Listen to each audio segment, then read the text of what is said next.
Hi friends, please subscribe to Amravati Media and press the bell icon for more latest updates. వైసీపీకి చంద్రబాబు ప్రభుత్వం చేసిన మేలు ఇదే. ఘోర పరాజయం పాలైన వైసీపీ ఇంత త్వరగా పోరుబాట పడుతుందని ఎవరూ ఊహించలేదు. మరీ ముఖ్యంగా వైసీపీ అధినేత వైఎస్ జగన్మోహన్ రెడ్డి దారుణ ఓటమి ఇచ్చిన షాక్ నుంచి తేరుకోవడానికి కనీసం ఏడాది సమయం పడుతుందని సొంత పార్టీ వాళ్ళు కూడా అనుకున్నారు. అబ్బే, అలాంటిదేమీ జరగలేదు. ఓటమి పాలైన తరువాత నెలలోపే జగన్ కోలుకున్నారు. కూటమి ప్రభుత్వం కొలువుదీరి పాలన మొదలయ్యాక జగన్ మరింత రిలాక్స్ అయ్యారు. వైసీపీ నాయకులు కార్యకర్తలపై విచ్చలవిడిగా దాడులు, కేసులు, వేధింపులు పెరిగాయన్న అభిప్రాయం సమాజంలో ఉంది.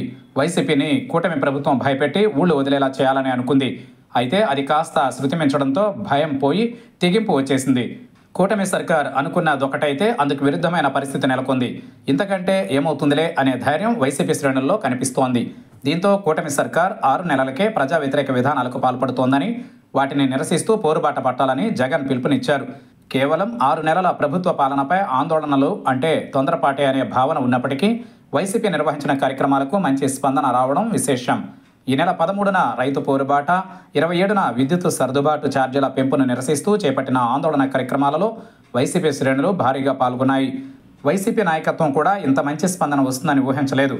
కూటమి సర్కారు అణచివేత ఎక్కువ కావడం వల్లే వైసీపీ శ్రేణులు తెగించి రోడ్డెక్కాయని చర్చకు తెరలేచింది.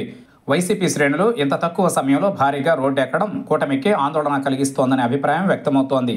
ఏది ఏమైనా జగన్ పిలుపు కంటే, కూటమి సర్కార్ పాలనపై కంటే ప్రత్యర్థుల అణచివేతపై ఎక్కువ దృష్టి పెట్టడం వల్లే రివర్స్ అవుతోందని పలువురు అంటున్నారు.